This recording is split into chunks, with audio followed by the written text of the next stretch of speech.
Hi, Anish. This is Sateesh Patnaik QA trainer. So today Java fifth day class in English. So if anybody needs the Telugu class, tomorrow again the same class will be there in Telugu. And if you missed any of previous classes, I'll provide the links in the description once check the description. Okay. And in today's class, we are going to cover the while loop in the Java, do while loop, for loop, and arrays. Okay. So today we are going to cover these topics one by one. So if any new people are there, please subscribe my channel. Okay. Once go through the entire video. After the video, if you like it, please like the video, share with your friends, and subscribe my channel. Now, so coming to the session. So initially, we should discuss about the while loop. See, what is the difference between the while loop and the if condition? In the last class, already we discussed about the if condition and different types of if conditions we discussed. See, observe this if condition as per the last class. In this if condition, if the condition pass, if the condition pass, how many times the block will execute? The block will execute only for one time. This block will execute only for one time. See, observe this program. Here just I'm taking a variable like x equal to 10. X equal to 10. Say, observe this condition. The condition is pass or fail. My x is less than 20. That means the 10 is less than 20. Yes, the condition is pass. If the condition is pass, how many times this block executing? This block is executing only for one time. See, if I run the program, so what is the output here? The output is high. The block is executing only for one time. But coming to the loops, today we are going to discuss the loops. Coming to the while loop, here also we have a condition. Here also we have a condition, same like your if condition. But the difference is, here if the condition pass, it will enter into the loop. It will enter into the loop. And the loop is continuously executing. The loop is continuously executing. So till the condition pass, it is executing continuously. Whenever this condition fail, whenever the condition fail, then only it will come out of the loop. Then only it will come out of the loop. So in the if condition, if the condition pass, the block will executing only for one time. But here, if the condition pass, it will enter into the loop, and the loop is continuously executing. It will continuously executing. So whenever the condition fail, then only it will come out of the loop. See, observe here. Initially, what is the x value? Initially, the x value is 10. And check the condition is pass or fail. 10 is less than 15. Yes, it is correct. 10 is less than 15. It is correct. So it will enter into the loop. It will enter into the loop and it will print the x value. Now, what is the x value? Presently, the x value will be 10. Now, as it is, it will print the 10. So I'll show you for your understanding purpose. Initially, it will print the 10. After printing the 10, it will go with plus plus. Now, plus plus means the previous classes we discussed incrementation with 1. So 10 plus 1, it's nothing but 11. It will check the 11 is less than 15. Yes, the 11 is less than 15. So the condition is passed. It will continue the loop. So it will print the x value. Now the x value is 11. Next, 11 plus plus. 11 plus plus means 12. 12 is less than 15. Yes, the 12 is less than 15. It will print 12 also. Now next, 12 plus plus. 13. Yes, the 13 is less than 15. So the condition is passed. It prints the 13 also. So 13 plus plus means 14. Yes, the 14 is less than 15. Right, the 14 is less than 15. It will print the 14 also. After printing the 14, now what is the plus plus? 14 plus plus means 15. 15 is less than 15. Observe here, 15 is less than 15. Is it right or wrong? So it is 100% wrong. Now there is no equal to. I'm not mentioning any equal to here. So just 15 is less than 15. It's wrong. So whenever the condition is failure, it will not enter into the block. It will not enter into the loop. Simply it will come out of the loop. It will come out of the loop. But already how many values printed here? Already 10 to 14. 10 to 14, all the values will be printed. Just observe here, you can see the 10. In the if condition, if the condition pass, the block will executing only for one time. But here in the while loop, if the condition pass, it will enter into the loop and the loop will continuously repeating. So till the condition pass, whenever the condition is failure, then only it will come out of the loop. It is about the while loop. And previously we discussed in the loops and conditions, you should not go with any uppercase characters. You must write it in lowercase only, and don't give a semicolon here. Don't give a semicolon at this ending. Okay. And one more thing. For example, I'll modify this program. Instead of x equal to 10, I'll make it as some x equal to 20. X equal to 20. Now the condition will be pass or fail. 20 is less than 15. 20 is less than 15 means, is it right or wrong? It is wrong. Okay. So when the condition is failure, it will not enter into the loop. It will not enter into the loop. So if I run the program, can you guess what will be the output? If I run the program, there is no output for this program. So here it is blank. The output is blank. Why? Because initially the first time itself the condition failure. So once the condition is failure, then it cannot enter into the loop. So there is no output for this program. That means in the while loop, if the condition pass, then only it will enter into the loop. If the condition fail, it will not enter into the loop. Again, I'll go with 10 only.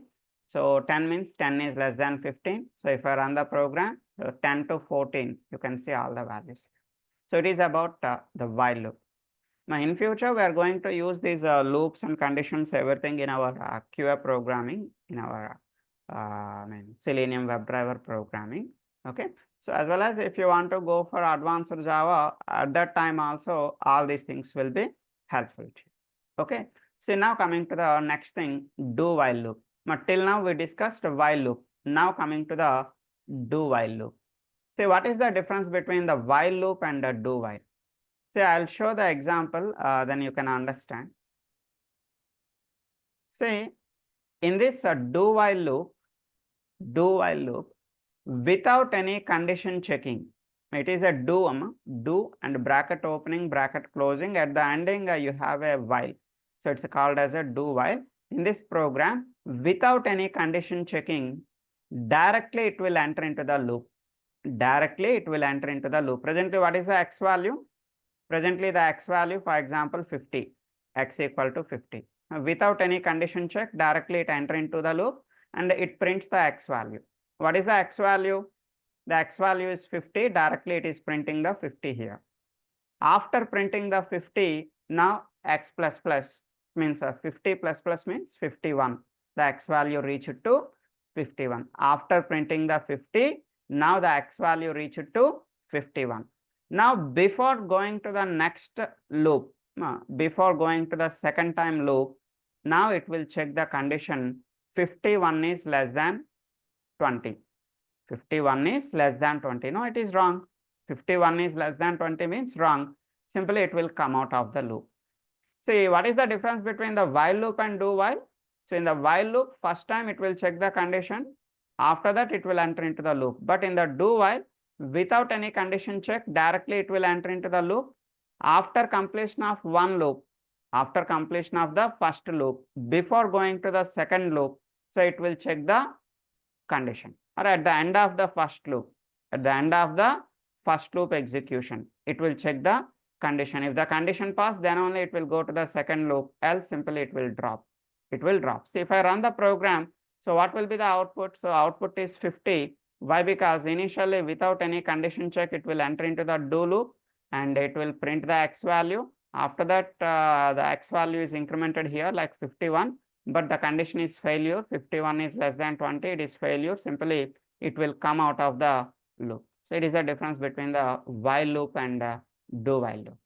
So now coming to the for loop. See, when you have to go for this for loop.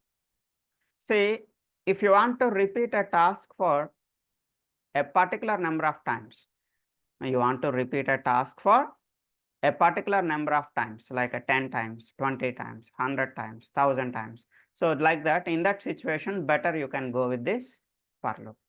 So I'll show the for loop to you, then you can understand the concept. See, observe this for loop. How to write a program. I think all of you know the how to write a program. If you want to start a new Java program, just right click on your package name, new class. Every Java program is beginning with a class. And what is the naming convention for the class name? Beginning, it must be uppercase, and every internal word should begins with uppercase. So you can write any meaningful class names. For example, I'm writing some for loop example like that. Okay, write a main method. Inside the main method, here I'm writing a for loop. So I'll explain the syntax for this for loop, but before explanation of the syntax, just observe here inside the for loop, just I'm writing system.out.println. Just I want to print some name Ramesh. So you can print anything here. So if I run the program, how many times this loop will repeat? See, observe the for loop. In this for loop here, I mentioned 5. So that means the loop is repeating for how many times? The loop is repeating for exactly 5 times. So if you want to repeat a task for a particular number of times, then better you can go with this for loop. So here, observe this output. How many times the Ramesh is printed in the bottom? The Ramesh is printed exactly for 5 times. If you want to print the Ramesh only for 3 times, so here you can make it as a 3, then run it. Now the Ramesh will be printed exactly for 3 times. If you want to print the Ramesh for 4 times, or for example, 6 times, make it as a 6, run it. Exactly the Ramesh is printed for 6 times. See, 3 plus 3, 6 times it is printed. See, in your QA department, if you want to repeat a task for a particular number of times, for example, you want to verify the application login and logout process, for 100 times or 1000 times, 10,000 times. In that case, better you can go with this for loop. Okay, so now I'll explain the syntax of the for loop. So in this syntax, initially it is called as a initialization. You need to take some variable.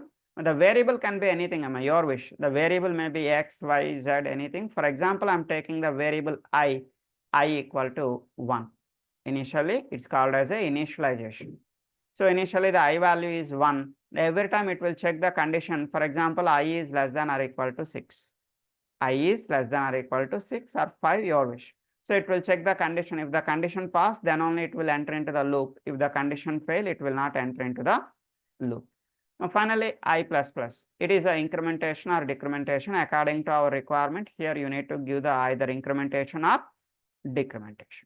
For example, just I'll go with the I value equal to 5. Say initially I equal to 1. It is checking the I is less than or equal to 5. Now what is the meaning of that? I is less than or equal to 5. It is nothing but 1 is less than or equal to 5. Yes, the 1 is less than or equal to 5, the condition pass. So it is printing the Ramesh for first time. So again, I plus plus, that means I value is incremented with 2. 2 is less than or equal to 5. Yes, the condition pass. 2 is less than or equal to 5. Again, the Ramesh will be printed.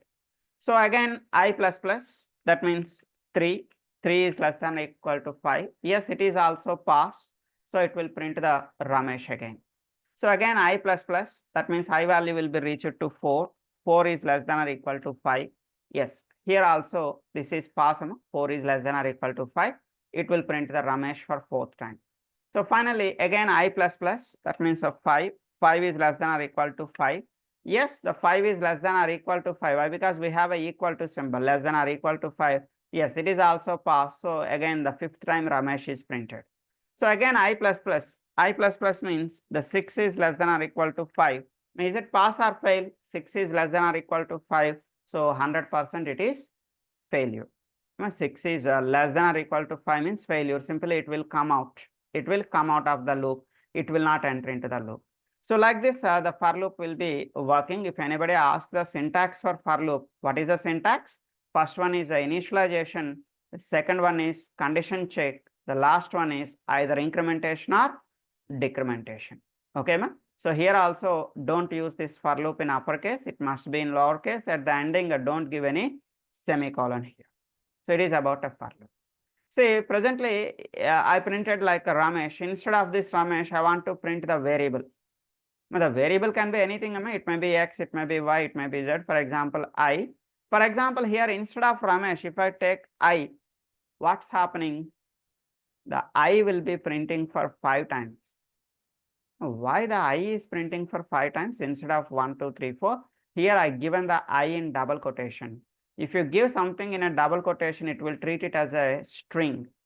For variables, don't give the double quotations. So without double quotations, now I'm giving the I. Now what will be the I value? Initially the I value is beginning with 1 and including 5, it will print 1 to 5, it is printed.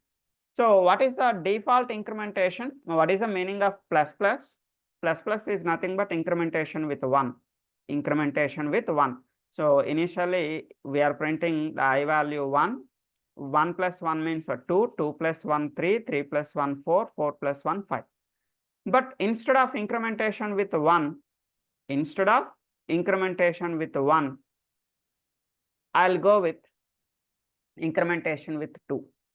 Incrementation with 2. See, then we can do one thing. What is the meaning of I plus plus, Amma? I plus plus stands for I equal to I plus 1. Is it right? I plus plus means I equal to I plus 1. But my requirement is incrementation with 2. My incrementation with 2 means I want to go with I equal to I plus 2. I equal to I plus 2. So here we can directly give like that, I equal to I plus 2. That means incrementation with 2. If I run the program, what will be the output? Initially the I value will be 1. After 1, 1 plus 2, 3, 3 plus 2, 5. So like that it will print. Incrementation is 2, plus 2, plus 2, plus 2. Now instead of writing I equal to I plus 2, instead of writing I equal to I plus 2, we have a shortcut form. Previously we discussed the operators concept. Maybe 1 day or 2 days back we discussed this operators concept. So in this operators concept, at the end of this document, we discussed a shortcut plus equal to, minus equal to, star equal to. So what is the meaning of x plus equal to 5? It means x equal to x plus 5. Right, x equal to x plus 5. If any of you missed the previous classes, in the description I'll provide the previous classes links. Once please go through the previous classes, and we have a playlist. Please go through the playlist from the class 1 to till daily. Our classes will be added to the playlist in both Telugu and English. We have Telugu playlist separately and English playlist separately. Please once verify those playlists. Okay. See, what is the meaning of x plus equal to 5? X plus equal to 5 stands for x equal to x plus 5. Now, what is the modification for I equal to I plus 2? Instead of writing I equal to I plus 2, simply we can write I plus equal to 2. Simply we can write in the shortcut form I plus equal to 2. What is the meaning of I plus equal to 2? It is nothing but I equal to I plus 2.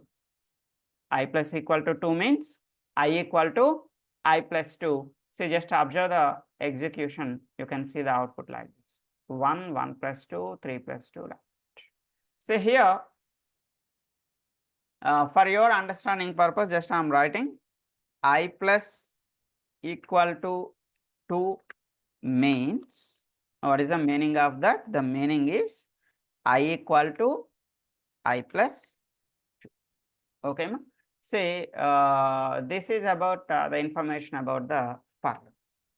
So after these loops, the next one is coming to the arrays. So what is the array?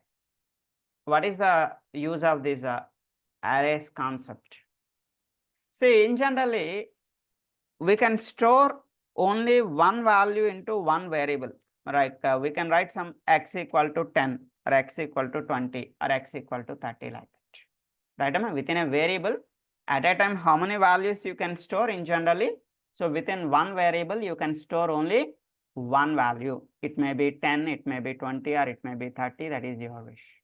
So within one variable, you can store only one value. But my requirement is, I want to store multiple values into this x. I want to store multiple values into the x. Like I want to store 10, 20, 30, 40, 50 like that. So if you want to store a multiple values into your variable, if you want to store multiple values into your variable, then go to the concept of arrays. Go to the concept of arrays. Simply declare this variable as an array variable. Declare the variable as a array variable. How to declare it as an array variable? After this x variable x, just simply take the square brackets. The square brackets indicates this variable is a array variable. This variable is a array variable. So in that variable, we can store multiple values. In that variable, we can store multiple values, and you need to keep all the values. Your wish, you can store any number of values. You can store all the values in these curling brackets. Okay, ma? So how these values will be stored into the x? See, logically, internally, in that x, the multiple rooms will be constructed. In the array variable, multiple rooms, logical rooms will be constructed, like x of 0, x of 1, x of 2. So like that, a multiple rooms will be constructed in the array variable. Okay, ma'am? So here, the first value will be stored in the room number 0. The first value will be stored in room number 0. I'll explain. So here, this will be stored here, and the 20 will be stored into room number 1. 30 will be stored into room number 2. This will be stored into room number 3. So this will be stored into room number 4. Like this, the values will be stored into the particular room numbers. Room number 0, room number 1, room number 2, room number 3, like that. So for your understanding purpose, just I explained like a room number 1, room number 2, room number 3, like that. But in a technical language, it is called as a indexes. Always the array index is beginning with 0. Always the array index is beginning with 0. So this value will go to the room number 0. This value will go to the room number 1. It will go to the room number 2. It will go to the room number 3, like that. Okay, index 0, index 1, index 2, index 3, index 4. So I'll show a small example to you. Say, observe the example, small example for today. See, you can take any class name, your wish. For example, today I'm writing the class name is array example 1. Array example 1. Write a main method. Inside the main method, just I'm taking a variable x. It is an array variable. What is the indication? Here the square brackets indicates it is a array variable. Here I'm going to store a multiple values. It's like a 10, 20, 30, 40, like that. Only to display the proof, only to show the proof, I want to print like what is the value in x of 0, what is the value in x of 1, what is the value in x of 2. I want to print for you. So just observe the execution. System.out.println x of 0 means what it is printing in x of 0. In x of 0, it is printing 10. That means where the 10 stored, the 10 stored in x of 0. In x of 1, what is the value? In x of 1, there is a 20. In x of 2, there is a 30. In x of 4, 40. Like the x of 3, 40. X of 4, 50. Like that. So here, these values will be stored into our array variable. So always the array index is beginning with 0. Always the array index is beginning with 0. If you want to see the total values in that array variable, how many values we stored in the array variable? If you want to see that count, the total count. So we have a concept x dot length. X dot length. What is this x? X is our array variable. X is our array variable. It may be x, it may be y, it may be z, your wish. X dot length means it is printing that total values in the x. How many total values in the x? In the x totally we stored 5 values. So x dot length means it is printing the 5, and here just only for your user friendliness, within the double quotations I want to print some information like the length of the array is, it is in double quotation. So inside the double quotation, if you write anything as it is, it will be printed in the bottom. As it is, it will be printed in the bottom. To maintain the space, between the string and this particular x dot length, here I given a space. Here I given some space. So here you can see the space. For example, I'm executing the program without any space, in the double quotations. So if you run the program, then say length of the array is 5. There is no space between the is and this particular length. So if you maintain some space, you need to maintain the space within the double quotations. So that will be affected in the bottom. So what about this plus? Why I'm writing the plus? Previously we discussed the operators. Now x is a arithmetic operator and the plus is a arithmetic operator and the plus is a concatenation operator. So concatenation means it is concatenating two different data type values. So here it is concatenating the string value with a numeric value. This is a string. This is a numeric. Two different data type values. So to concatenate a string value with a numeric value, we are using the plus as a concatenation operator. Just it is a small introduction program in arrays. In the next class, in depth, we are going to discuss about the arrays. Now, what is the use of this array concept and what is the use of this array variable? If you want to store a multiple values into your array variable, you want to store a multiple values into a variable. In generally, within one variable, how many values you can store? In generally, in one variable, you can store only one value. But if you want to store a multiple values into a single variable, then go with the concept of arrays. Okay, ma? For your understanding purpose, I can say one thing, like in generally you are going with some online shopping, maybe Amazon or Flipkart, like that. So in that we have a cart. I mean, when you are adding the items, so it will be added to your cart. So the cart is a variable. So in that cart, first when you are adding an item, so it will be added like this: cart 1 item, cart 2 items, 3 items, 4 items, 5 items. Like that, when you are adding the items into your cart, so all the values will be added to one variable. Like, for your understanding, easy understanding purpose, I explained. Okay. So if you want to store a multiple values into a single variable, go to the concept of arrays. So in the next class, we are going to see the in-depth arrays, and we are going to see the array list, and we are going to see the inheritance concept in the next classes. Okay. So if you like this class, please click on the like button. So if you like it, then it will be reached to more people. Okay, it may be helpful to the more people. And please share the video with your friends, and please subscribe my channel and support my channel and support me. So thank you so much for watching. Okay, so for today I'm closing. See you on tomorrow. Thank you so much. Bye.